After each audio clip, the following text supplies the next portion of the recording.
Hey folks, welcome back to the More Culture podcast. I'm Erik with Real Brokers. Sergio, Prieto from Queens Capital Mortgage. And today we're going to be rapping about our business, why we do what we do, to share a little bit about who we are and how our business kind of flows. So if you don't mind, Sergio, I'll kick it off because I got some questions for you. Okay. Yeah. So, getting a chance to work with multiple lenders over the last 5 years, I've seen a lot of different ways that people do business, reasons people do business. But when I started working with you, one of the things as we started helping people together was you had no problem doing what was necessary, even if it meant, taking less pay on certain things to make people or to help people get what they were after. Now, not everybody would do that, but there's a lot of people that won't do that. So what's the why behind that? Like, where does that come from? Yeah, so I think this is a long answer. So there was a couple things. One of the main things when I first started in the mortgage business was I realized how quick, especially in the veteran community, how uneducated we are on the process of Sure. buying a home. Obviously connecting with a mortgage lender or connecting with a realtor as a active duty service member or a veteran. If we're not broken in the military, they teach us stuff in blocks of instruction, so my military people will understand what that means. When you're trying to buy a home, it's not exactly like that unless someone actually breaks it down to you. So when I first started this, December 2020 was when I first started officially at a mortgage company, and I would say not even 2 months later, especially during that time when there was a lot of business, I learned real quick. Like, we're uneducated on how the home buying process works, right? So my main focus in the beginning was veterans, obviously, because being a veteran at that time, I was still active duty, in transition to retirement. That was like the biggest eye opener for me was we're not educated. No one tells us how to do this. No one tells us what the benefit is. No one really breaks it down for us, and how it can help us in our whole military career, to be honest. So that was the first eye opener, and I was like, that became my mission, and it still is. My mission is to talk to as many veterans as possible about what the VA loan and the benefit and what we have at our grasp that can help us and our family in the future. And that, I guess, stewardship or that sense of I have something that you need or this knowledge that you need that I know will help you. That feeling of helping someone has morphed into I'll do whatever it takes to make sure that they close on their home, because the main goal is we want to help that family achieve their goal. So there have been times that, like you said, I have cut my commission. I've done some for free. I mean, where I made nothing. Right. And it's definitely a case by case situation. Yeah. But I think that that feeling of helping veterans, because that was my main source of clientele, and then the non-veterans, either FHA loans or conventional loans, those families that were trying to find homes, sometimes it would be very difficult for them because with high rising costs and things like that. Yeah. In order to make things work, I would, make a move on, or I make a decision on, hey, I'll cut my commission to make it work for that family. That's where it started. It started from that, eye-opening, veterans need help, and I just went with that. I love that too. And you're not wrong. I spoke to a young man the other day who told me some wild things that he had heard about the VA loan and how he wanted to buy his first home FHA because, and then he spouted off some information that in my mind, I'm like, well, who told you that? Where are you hearing that? So, people are pulling information from everywhere that usually isn't accurate. You're spot on. So education is needed. And I actually had somebody ask me about my compensation the other day. Like, what does that look like? And you're right, case by case basis, right? If I'm trying to help somebody, and I know, for example, somebody has to move, they don't have a choice, and that equity margin is low. Well, naturally, I'm going to try to do everything that I possibly can to have them walk away from that closing table without having to pay money, or if it's that bad, as minimal as possible. And sometimes that means cutting commission. Now, I can speak for myself, and I'll kind of answer this after I ask you. But do you ever feel like, man, I'm doing this a little too much? I may not see. I don't feel like things are coming back towards me in that way. You know, that whole like kind of karma. You know what I Yeah. mean? Like, do you ever feel that way? Um, I'm gonna say yes, I do. There are times it's like, man, because you're running a business here, Yeah.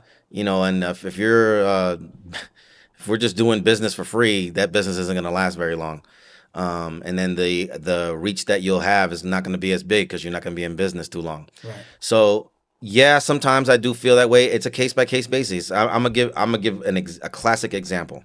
I had a family that was buying a home, and they were using a down payment assistance program. Now, if you have a family that's using down payment assistance, it's not 100% of the time, but that kind of tells you they probably need a little help already. Yeah. Okay. I had to use it. I had to use it twice. Yeah, so I mean, it's a program that's there for families that need it, absolutely. So I'm helping this family with their down payment assistance program. Now, there's still a mandatory. Some programs have a mandatory or a minimum requirement, regardless. Yeah, you're getting down payment assistance, but they still want you to provide something. Right. Um, and in this particular case, this family needed to bring like I think 6,000 to the closing table, and they, from my recollection, is correct. They had the money, but then something happened family wise that they didn't have all. They had to spend some of that money to take care of a family issue. Now they only had 3,000 available, and in order to make it work, we got to come up with these other 3,000. Mm-hmm. And I then went to the company I was working with at the time, and asked for some assistance. And the assistance that I got was, "Hey Sergio, either you take the whole commission or you take no commission on this to make it work." And then now, I mean, they put it at now the ball's in my court. Am I really gonna go back to this family and say, "Hey, you can't buy this house because I'm not getting paid"? Am I really gonna do that? So I made the decision. For me was easy. I was like, I'll take this one. The request then at that point is, this family will be a referral source for me. They'll send me clients because they knew I took care of them, right? So, and that was the decision I made. As soon as that was the options that I had, to me the decision was easy. I was I'll finish this one up. I'll do it at no cost, no commission at all, so that they can get this home. And again, it's case by case. Like that was a case that I knew I had to. I could not go back to them and say, "You're not going to get this home because I'm not getting paid." Right. That's madness. We're Yeah. not doing that. So, yeah. I mean, I do think of like, yeah, I help this family, and hopefully we get referrals, but that's not guaranteed. And then to answer your question, it's like, yeah, you do think about it. Like, yes, you want to help these families. I mean, that's something that we do. We do this to help the families. That's the main reason. Financially is not that should not be your biggest source of motivation in this job. Financial reasoning is not the way. It's Yeah. helping families achieve that goal of home ownership. Yeah.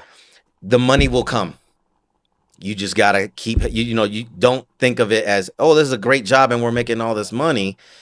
Yeah, great.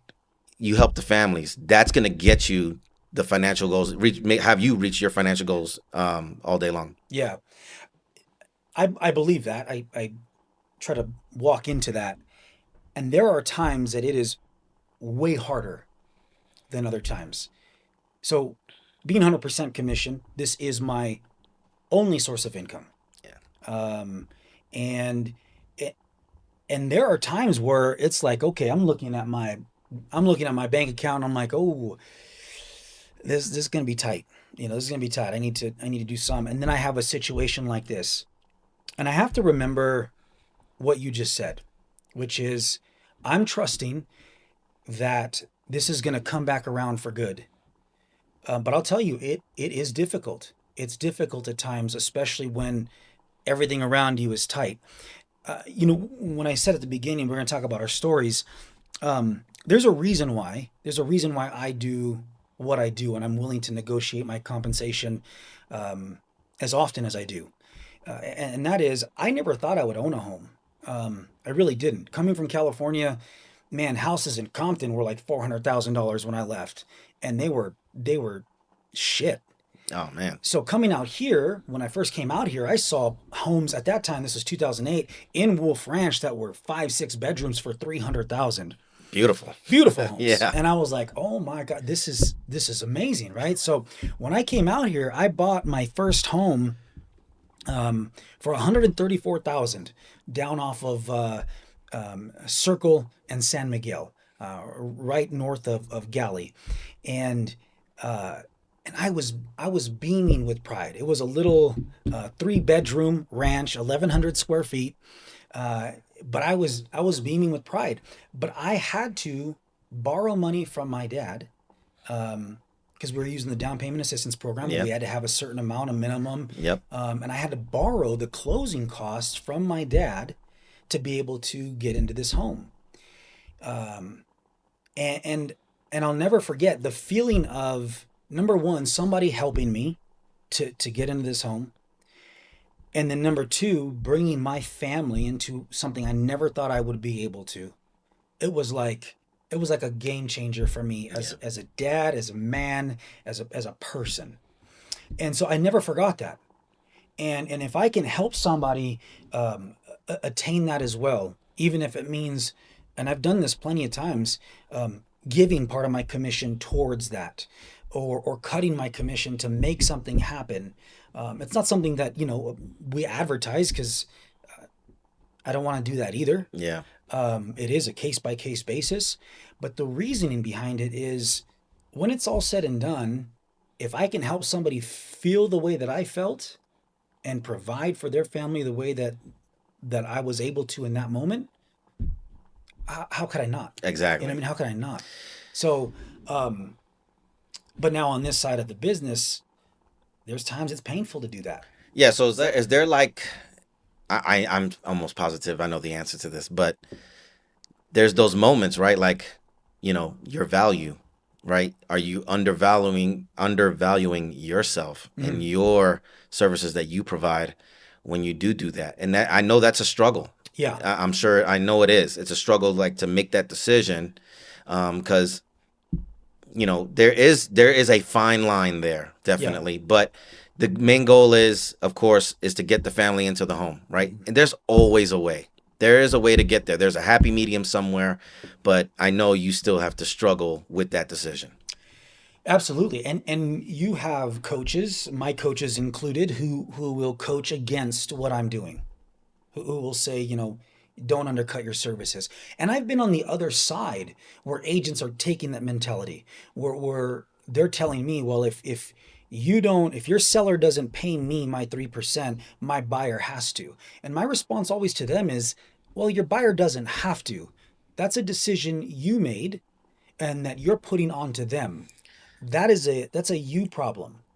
Because over on this side, if that's me, I'm doing what's necessary to get this family in. I'm not a greedy person, and Right. with the amount of money that we get paid, and I believe that we are worth it. But with the amount of money that we get paid, you're gonna stop somebody from getting into their house because they don't want to.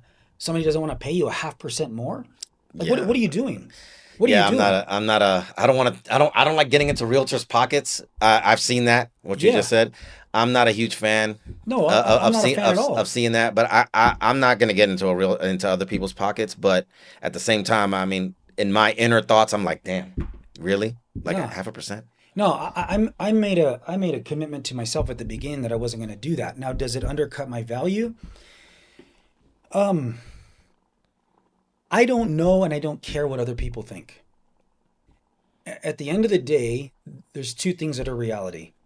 I can't take none of this shit with me. I just That's can't. right. Yeah. Is my family fed? Are they taken care of? And am I okay? And if so, then man, I want to help. I want to give when I can give. Because if I'm not giving now, then this is the falsehood I think that a lot of people have. If I'm not giving now, I'm not going to give when I'm rich either. Yeah. Yeah. Greed doesn't change. That's You right. know what I mean? Mentality doesn't change. If I got $1 and I'm willing to give 10 cents, when I have 100, I'm going to give 10, and so on and so forth, Yeah. right? So but you're faced with that challenge when it presents itself. And again, I'm not saying to everybody, "Hey, Erik cuts his commission," because if there's no reason, then no, you're being greedy now towards me, and we're probably not a good fit to work together, Right. right? But if you have need and I'm able to help you, I want to help you. There it is. Yeah. Um, so what about the thought of us being 100% commission? You don't always know when the next check's coming, Don't. right? So I'm gonna play devil's advocate on the Yeah. other side, right? Yeah. We don't know when the next check's coming. Yeah. So the hard part is, for both of us, I think it's a little easier on my side, to be honest. I'm different. I have other streams of income Mhm.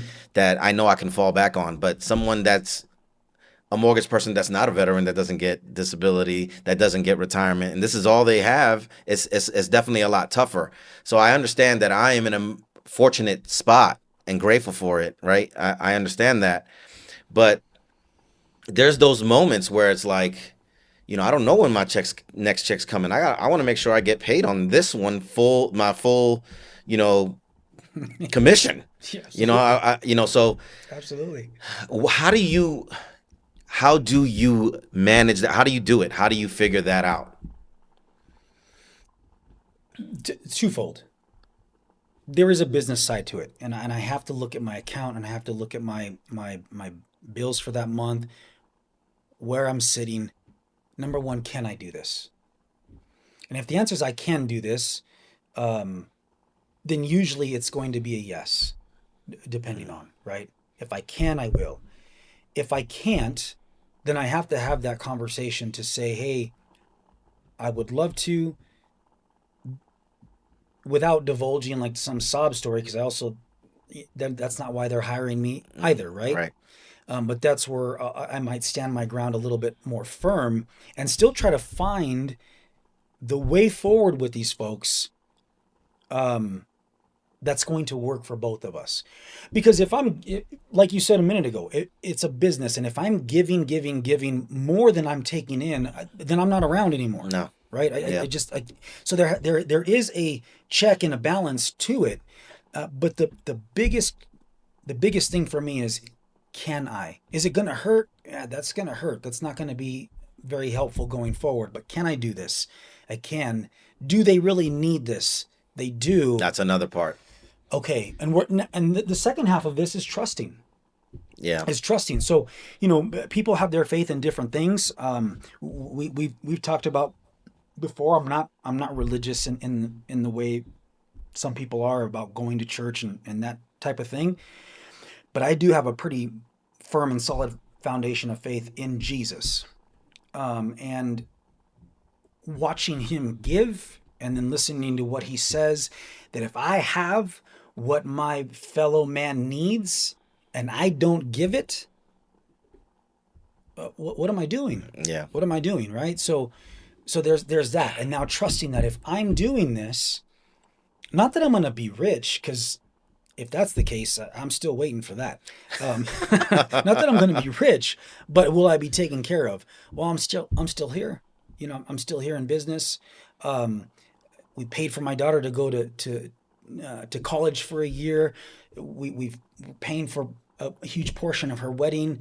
If you see my house ain't nothing to brag about. Yeah. But my kids are taken care of. They're That's it. fed. And so we're good. Like, we're good. Yeah. You know what I mean? Yeah. So, yeah, I mean, I hear everything, and I agree with everything that you're saying. It doesn't disguise the fact that it's still very, very difficult, Oh, hell and it yeah. is a business. And then sometimes, as a realtor and a mortgage person, depending on where you're working and who you're working for, if you're working for somebody, uh, they might not allow you to. Right. That's kind of like where I was before, where they said, hey, you take no commission or all of it. Oh, yeah. And so it also depends on where you're working, right, and who you're working for. Us, Queens Capital Mortgage, again, it's something I created. I make those decisions, no problem. And the people on my team, if they have a situation that they need to do something like that, we'll have a conversation about it. But I honestly leave it up to them. I let them decide. It's their business. You know, yeah, they're working for Queen's Capital, but it's their business, Yeah, that's right? great. That's their book of Yeah, business. So I let them decide what they want to do. So comp structure, depending on where you're working, might change and differ and all that stuff. absolutely. But if you have a boss or a higher management, whatever, that frowns upon taking cuts on commission, or because you took a cut, take a bigger cut of what you would make, Mhm. then that also alters your decision on if you're gonna, cut commission to make it work. Yeah. Yes, absolutely, because it goes back into that dollars and cents balancing. Can we do this? Can we not? Right. And I'm gonna shameless plug where I'm at currently, brokerage wise. It's one of the reasons I'm there. So I'll circle back to this plug in a second. When I got into business, and still to this day, I have a morning routine where I read and I write. I journal and I do affirmations. And one of the affirmations that I have is, I am a contributor to my community through my time, talent, and treasure. Okay, so I'm reminding myself every day that this is who I am. Yeah. So naturally, then where I go, I want to make sure that where I go does not ever hinder me from being who I'm supposed to be. If you love Keller Williams, awesome. I did not. And the reason I did not is because the Keller Williams that I was at, and I understand every market center is different. The Keller Williams market center that I was at was taking far more money from me than was good. Gotcha. Just alone, not selling a single bit of real estate, I keep at minimum $12,000 more a year at Real, from just because I'm not paying fees and royalties Yeah. and monthlies and all these exorbitant rates, right? So when I was looking at the slowdown and I was looking at what I'm paying to this brokerage and what I'm getting back from this brokerage, I knew right away, I this is not lining up. This is going to hinder me from being a contributor to my community and my time, talent, and treasure. Gotcha. So I when I came and I spoke to the person in charge, and I'll never forget because this was the kind of nail in the coffin and the decision maker for me. Is the response to me was, well, you just got to sell one more house. Why the fuck do I want to sell one more house and give that money back to you? No, I'm Yeah. out. I'm out. And that's when I left. And where I've been happy because the splits are fair, because there's no monthly. And those things are important to me, not because I'm, riding the real train and I think everybody should come over here. They're important to me because they contribute to allowing me to do what I want to do. Right. And one of those things that I do every year, we're going to do it again, is a backpack drive. Yeah. I pay for all of that. I pay for all of that. And then my barber shop, which I love, Ultimate Barber, thank you guys so much. They contribute a ton by offering free haircuts. So we collaborate, but that cost to me is a labor of love. I don't do it to generate leads. I don't do it for any other reason than at one point in my life for a significant period, I was on SNAP benefits and I needed help. Needed the backpack. I needed it. Yeah. And I never forgot. And so I remember, I said, "Well, if I ever get into a position where I'm successful business wise and I can do this, I'm gonna do this." And so, that's where that came from. Contributing factor though is I have more money coming back to me to do those I things. understand. You know, Yeah. Now, does it matter, like when you're making when you're doing your analysis with a client, and maybe the potential is that you need to cut your commission? Does it matter if it's a listing or a purchase, like a buyer? Does that factor into your decision making? yeah, So now the listing side, right? You have some boundaries, right? Like as far as how much are they actually making on the deal, absolutely, right? That's probably the absolutely, biggest one, right? yeah, Like, okay, house, we can sell it based on the market 400,000, but they owe 350 right, on it, and so that kind of hinders because there's closing costs after that, and so on and so on. So there is a difference listing side, and then a buyer. Yeah. Right now, so kind of talk us through that. Yeah. Again, this is just how I run my business, and my coach, if she watches this, she's gonna be like, "You are not listening to me." On the buy side, when the reality that sellers didn't have to pay commission, and we know in the industry they never had to. You had bad actors who never explained things right to people. Yeah. Then we had the lawsuit, and then now it became real apparent that okay, we have to have this conversation with our buyers that there may be some sellers that are not offering buy side compensation. What do we do then? And I'll tell you, I'll give you the exact spiel I give to all of my buyers. I am not a greedy person. And so I will ask for my compensation from the seller.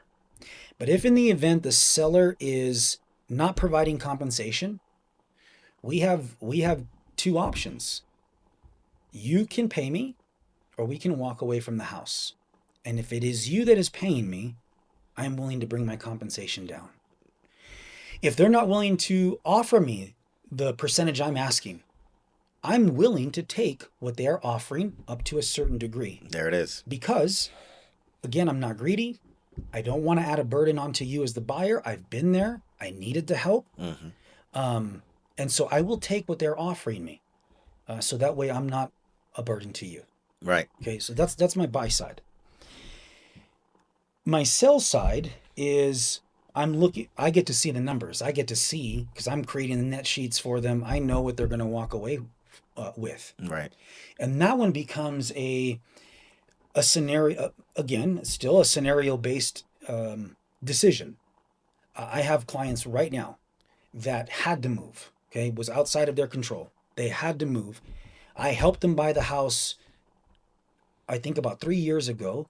And normally in our previous markets, 3 years would have been enough for them to kind of make some money, but our market sat flat for a bit. Yeah. Right. So their equity margin is tiny.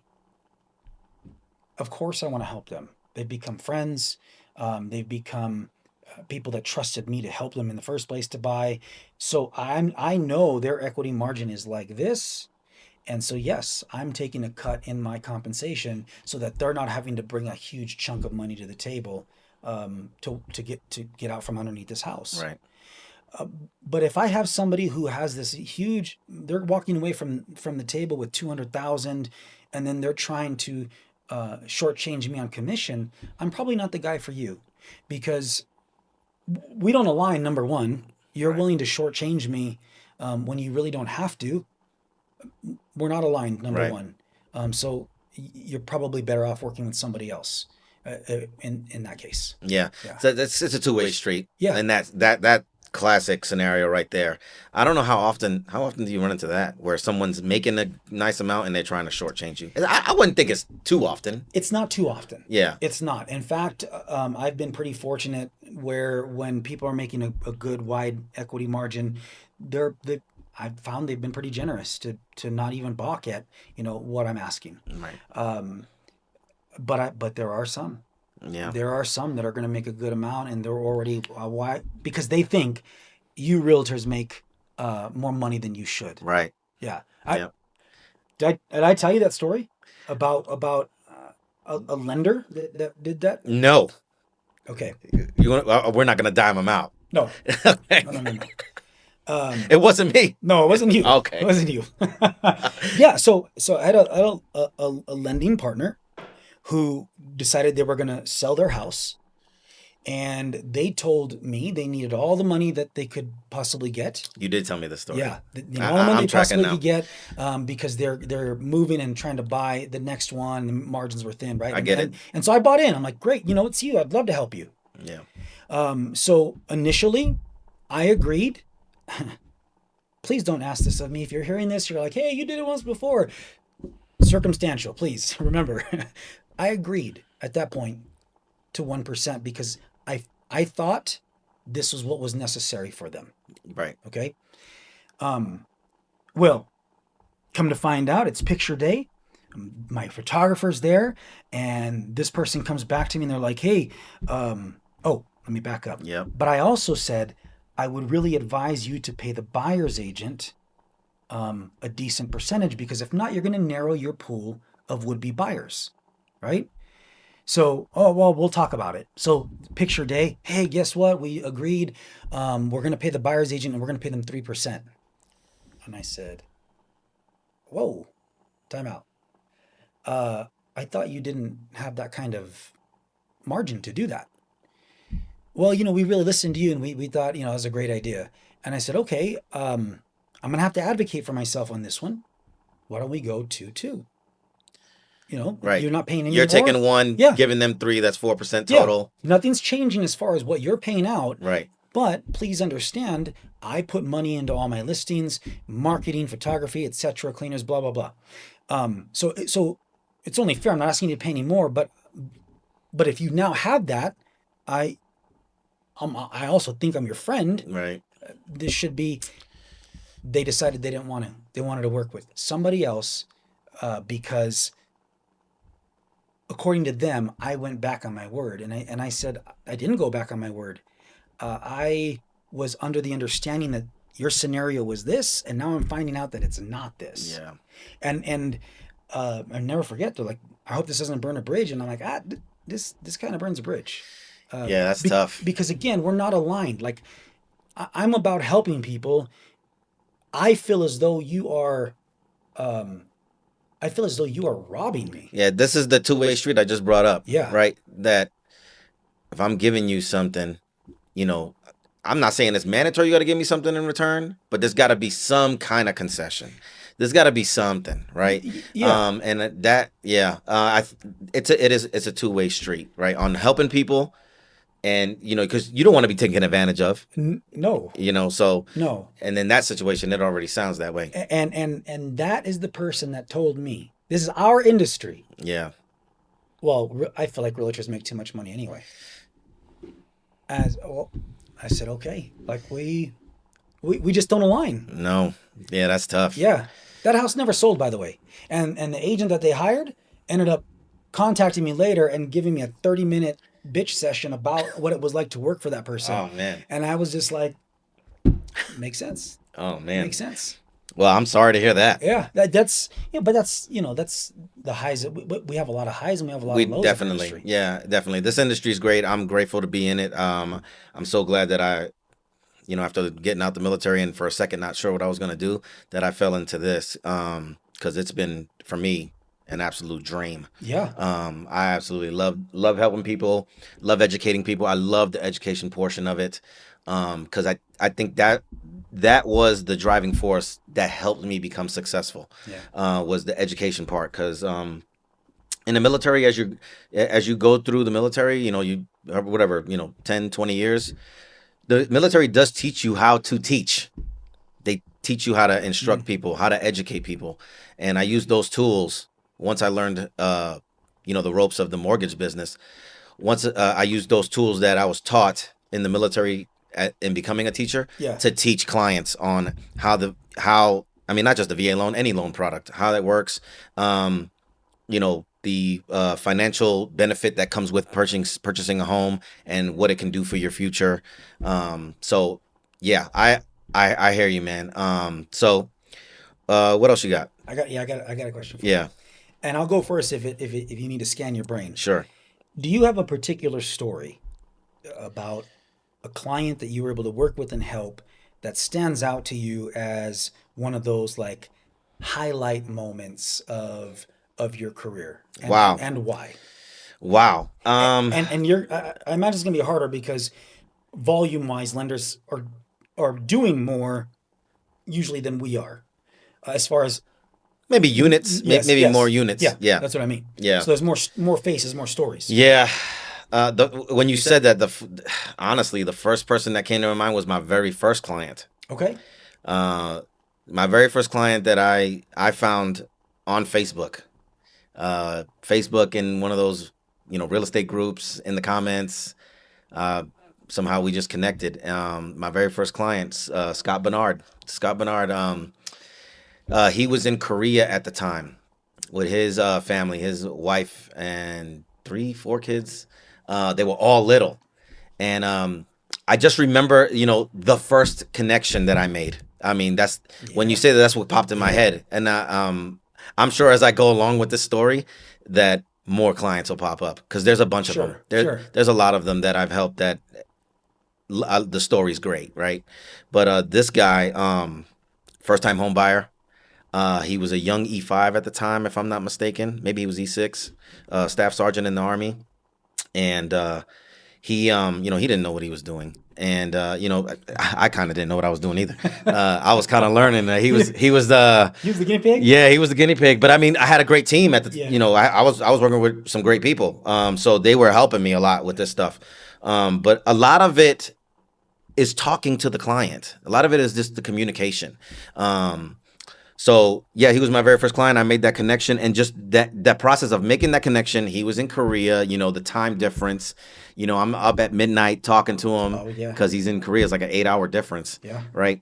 I'm talking to him. We're doing FaceTime calls and everything. We get pre-approved. I pre-approve him for a certain number. I'll never forget. I gave him the number that he requested, and as soon as I gave him that pre-approval, like 5 minutes later, he's like, "Hey, can I get a little more?" And I just remember saying to him, uh, yes, you can, but we want to make sure that you're being financially responsible because now Yeah. we're going over what your housing allowance is for the military, Okay. Yeah. right? And then you don't want you can credit wise, credit worthiness, and all that. You can get this really big house, but then that's great. But do you want to eat ramen noodles for dinner because you ain't got no money for anything else? So that's another thing. You don't want to buy the house and then be poor in the house, Mhm. right? So I remember having that conversation with him, and so we had that conversation, and then I think it was like a weekend. The following Monday, I got contacted by 3 different realtors for him, Oh. right? So 3 different realtors hit me up. 2 of those knew each other, Okay. uh, and I'm new, but I know that something's wrong here, right? My man got to pick a realtor, Yeah. Yeah. so I let all the realtors know. That was the first thing I did. I was like, "Hey, you need to talk to your client because multiple realtors are contacting me. They reply with my pre-approval letter that I sent Yeah. out. Yeah. Yeah. They're like, "Hey, we got your pre-approval letter." So there's 3 realtors that Monday morning, Okay. and I was like, "Hey," and so I let them all know what's going on, and then I talked to him and just said, "Hey, look, man, there's ethics involved when it comes to real estate and lending. Not so much, right? You can switch lenders. Yeah. There's no." There's no buyer agent agreement or nothing like that. I mean, there's agreements, but you're not bound by anything. You can move, you can change Yeah. Yeah. mortgage brokers if you want. But real estate is a little different. Yeah. So, Agreement. so I said, hey man, you got to make a decision. You got to pick a realtor. All right, let me know who you pick. Right, because we don't get involved in that. Yeah. And then he did, and then we closed the deal. It was some months later. It was a new build, if I'm not mistaken. It was a new build. And then I remember him flying in from Korea. He didn't have any a vehicle. I went and grabbed my GMC Yukon at the time, picked him up at the airport. Him and his whole family, brought him to the hotel. I said, "Hey, I'll be here in the morning." I had to drive him back to Denver to pick up his vehicle from the shipping and all that stuff. And we became a great friends through that process. It took months or whatever. It was his birthday yesterday. Happy birthday, Scott. So we stay in communication pretty strong. That's great. Yeah, great dude. Yeah, and he's about to make Sergeant First Class soon, so I'm really proud of him. Oh, he's still okay. He's still He's in. still in. Yeah, Okay. yeah. So Is he still here? he actually is in Germany right now. Okay. He's in Germany. All So, right. but yeah, great guy. Yeah. Yeah. Mine is. I have a couple, but the first one that came to mind when I was asking this question is a young lady named Nikki Nepp. Um, Nikki and her significant other were living in work housing. So the restaurant they were in the service industry. The restaurants that they had employee housing, and they were living there in employee housing. Okay. So they were making, decent money, but not enough for Colorado Springs housing market. There's that balance there. So I found Nikki a program that was able to put her into a condo, and I'll never forget how grateful she was. And it took me back to the first time that I bought a house, which was her mentality was like, I never thought I would own a home. You have, and naturally in her kindness, she put way more emphasis on what I did because we don't You don't feel like you did? we don't don't make magic happen a lot of times. We find stuff for people, we connect them to that. Yeah. You know what I mean? But in her gratitude, she blew it up because to her it was a big deal, I understand. right? And I love clients like that because I have a connection to that, number one, and number two, it's so drastically different from people who are entitled, and I don't align there either with entitlement, right? Yeah. Not that everybody has to sing our praises. That's not what I'm after. But gratitude is a beautiful thing, and when it's absent, it's an ugly thing. Yeah. And her gratitude, we still talk to this day. She just got a new job. She's no longer in the restaurant industry, so her life is like doing this. And I remember the mental shift for me in buying a house was that like your life starts to progress when you start to do things that you didn't think you can do. Now your confidence builds, and it can become a game changer for people, and it was for Nikki. Yeah. And so every time I call Nikki to check in on her, it's always just it's always fun because she loves where she lives. She tells me about the trail rides that they're doing, and then I love it. How long ago was that? That was probably about a little over a year ago, maybe now. Oh, okay. So not that Yeah, long ago. not that long ago. Oh, okay. Cool. Yeah.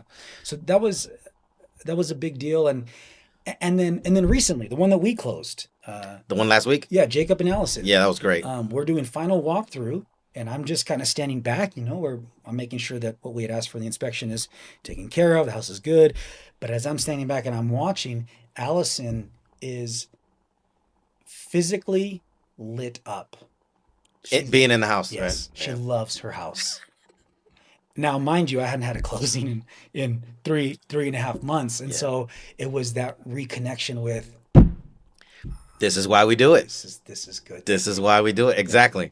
So that was really good. Those two stand out, Nikki for the reason I said, and Allison because it was most recent, and it was just a great reminder of somebody being so happy with what we helped them to do. Exactly. Yeah. How do you deal with that multiple realtor situation that I brought up? Have you had that? Oh yeah, yeah, yeah. So, So realtors, we're always competing, especially for listings. We're well, that's not competing. what I meant. I meant Yeah. like that pre-approval is sent out. The buyer, like my guy, he sent it out, and then three different realtors were obviously working with him at the time, Yeah. or at least talking to him. How do you guys?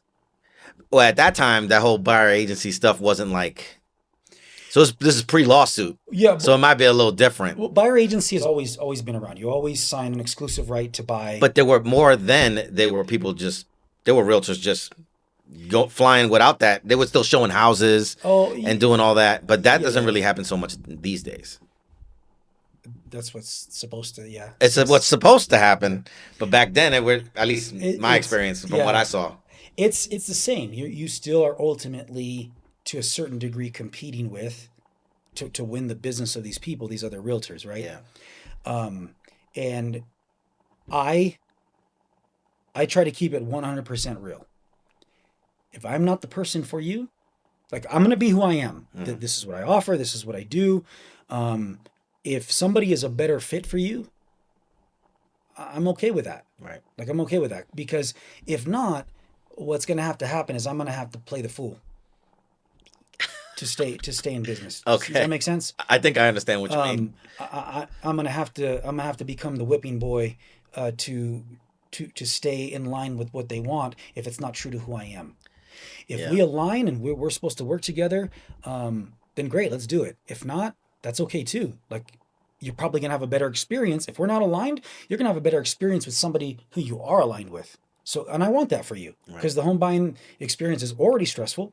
It's already a big deal. You want it to be a good experience, right? right, And if I'm not that person for you, I'm okay with that. right. If I am, yeah, heck yeah, I want to work with you. So that's how I kind of handle that. If that answered your question. Yeah, and then I know there's times. So I know when you like, I get that the competing part, but aren't there times like this situation? What I mean is, those realtors didn't know that they were competing with anyone. Oh yeah, yeah. Okay. In that regard, So you've had that before, um, where you're working with a client, and all of a sudden you find out they might be working with another realtor, not them telling you. You find out another way. I don't know if I've ever come across that. Okay. Because in order for me to take you out, yeah, I got one story. Yeah. Okay. I remember. Yeah, I got I got plenty. I Is what I remember a got plenty is what I story.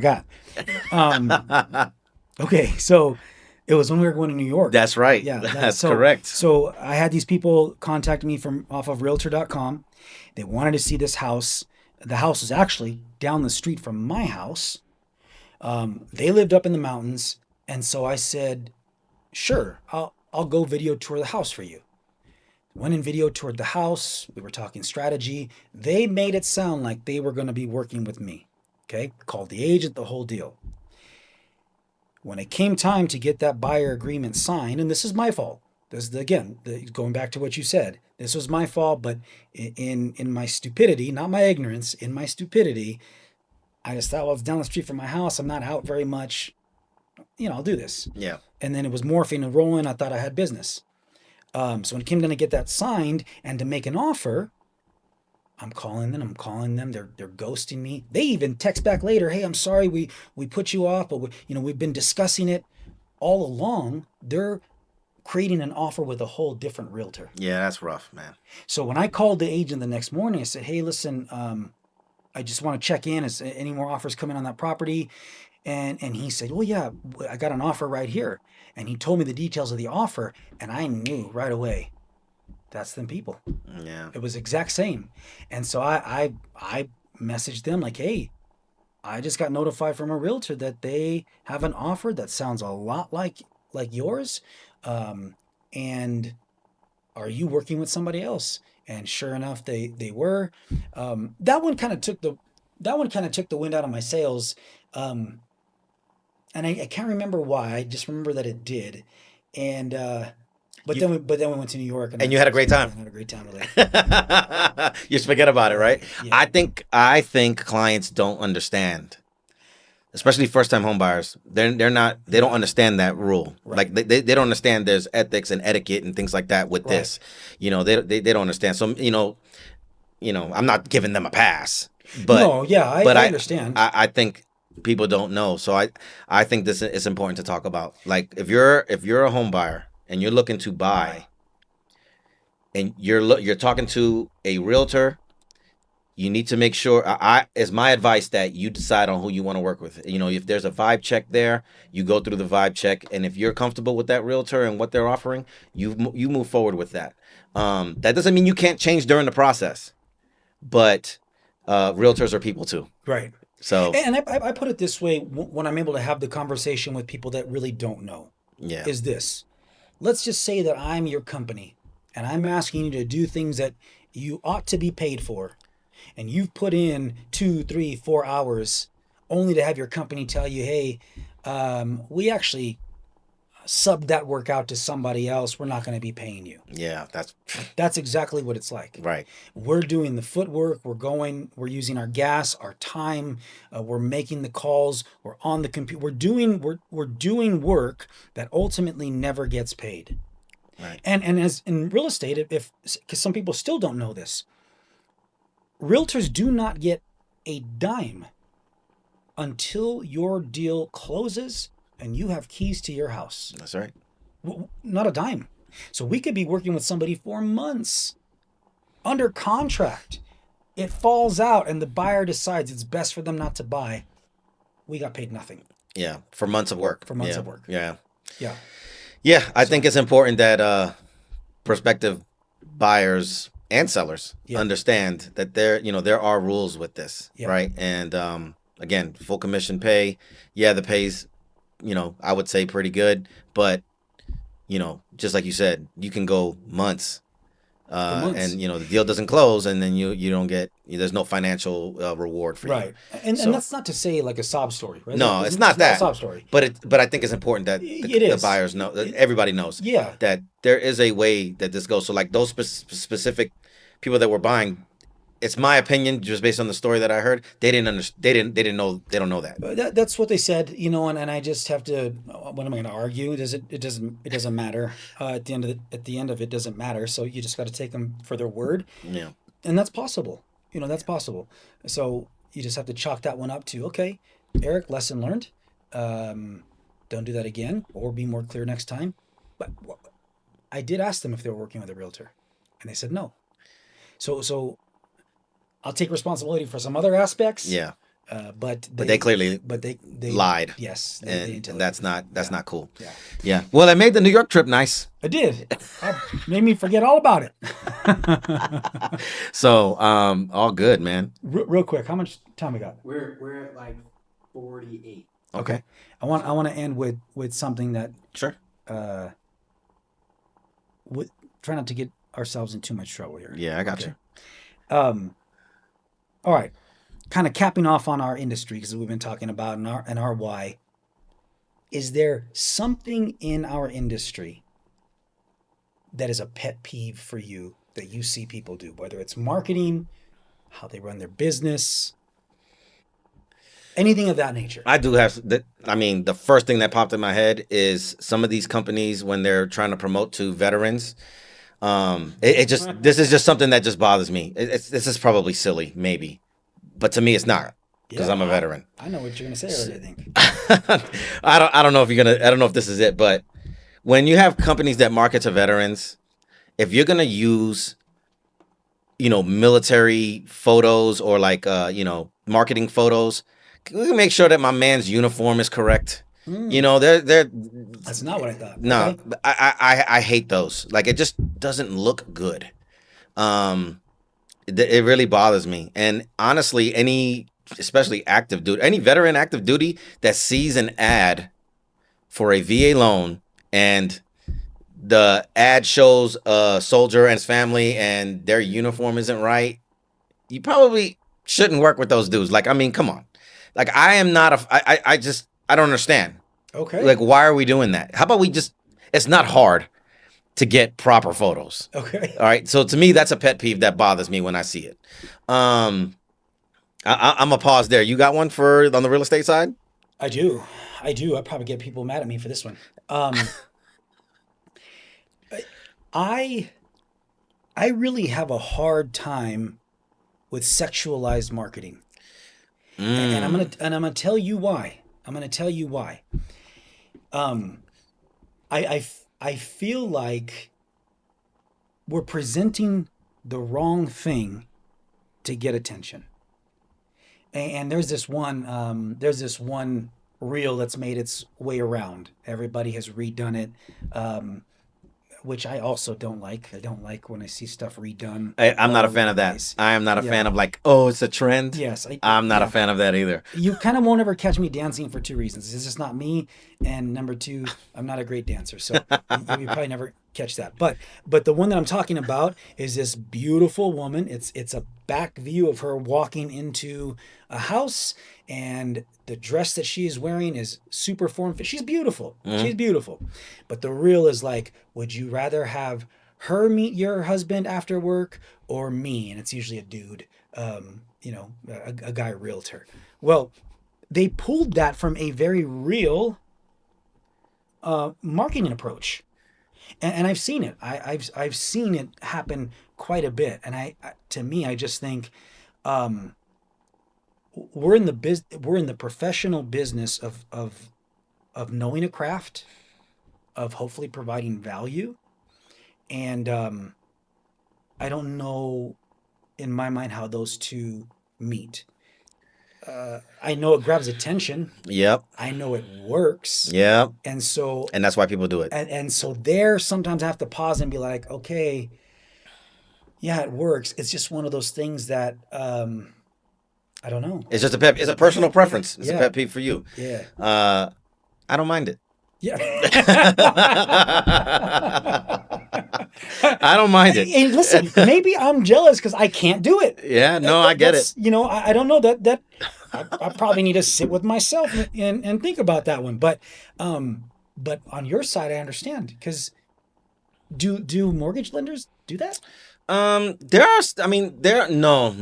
like Not like realtors, right? no, not at all. There are some that I think do some stuff like that. Yeah. But not nowhere near the amount that realtors do. I'm probably just being a hater. Maybe a little bit. Maybe a little bit, man. Don't spoil it for all of us. If that's you and you're offended, I'm sorry. You could It's not, write me and yeah. change my mind. No, but I think that's a fair pet peeve to have. Yeah. I don't see nothing wrong with that. I don't think you should get jumped for that. But um, I do understand what you're saying. I mean, what are we selling here? Yeah. What are we saying? Yeah. Yeah, you selling the house or you selling something else? Yeah. Right. So I mean, I think that's a fair criticism, but it works though.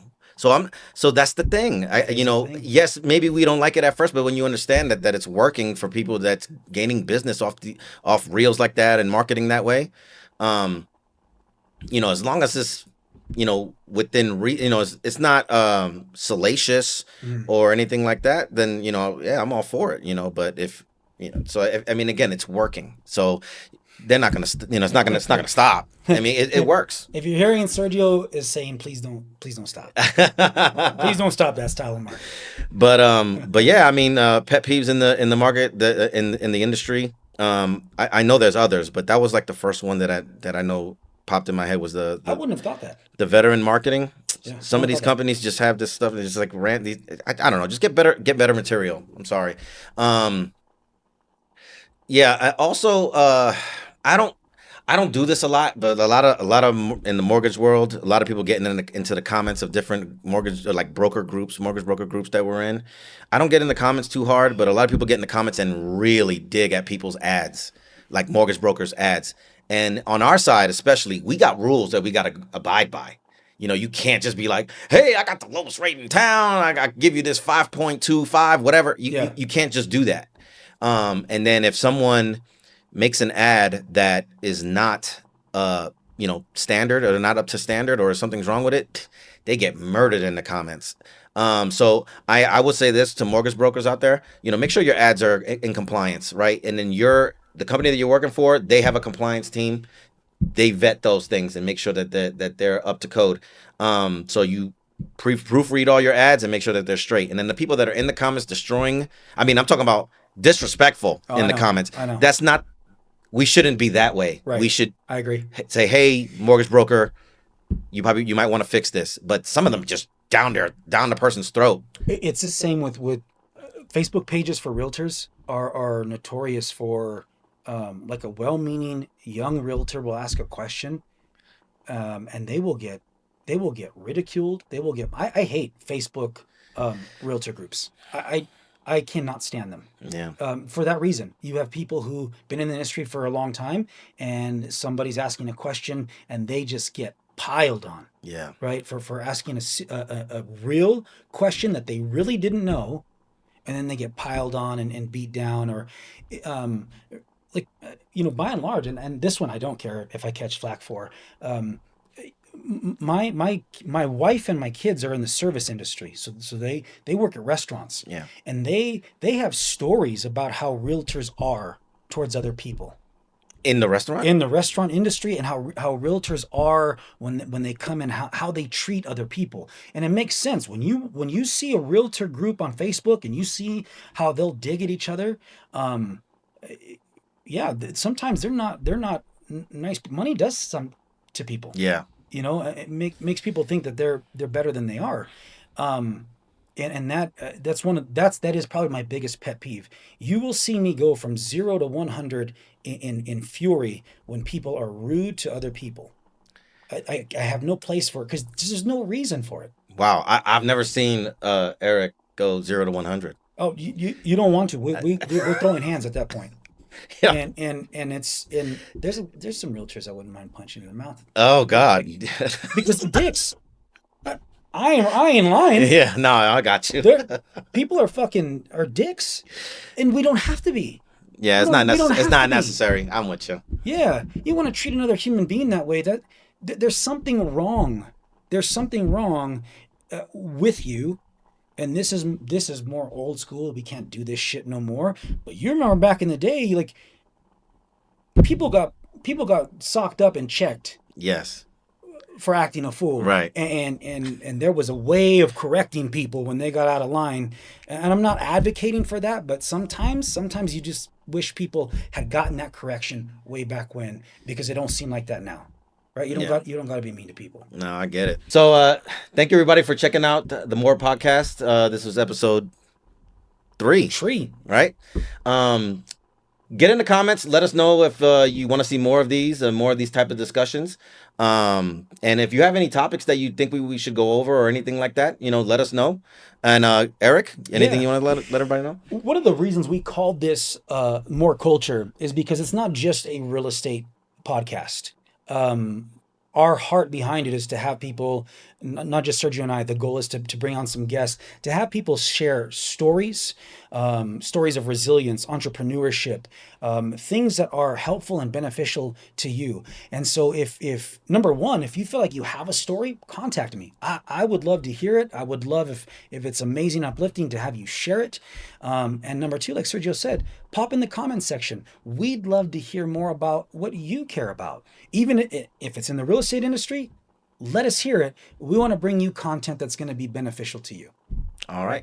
So more culture, More culture. right? The name was chosen. What was the reason? How did we come up with that? So MO is mortgage originator. Yep. RE, real estate. And then the culture is, Colorado Springs needs a little bit more culture. You know what I mean? Just a little bit. Yeah, we wanted to bring that and have people share stories that maybe you haven't heard, or maybe you need to hear again. So it is not just about mortgages and real estate. It's more than that. It's about bringing a broader culture to the forefront here in Colorado Springs. Thank you again for joining us.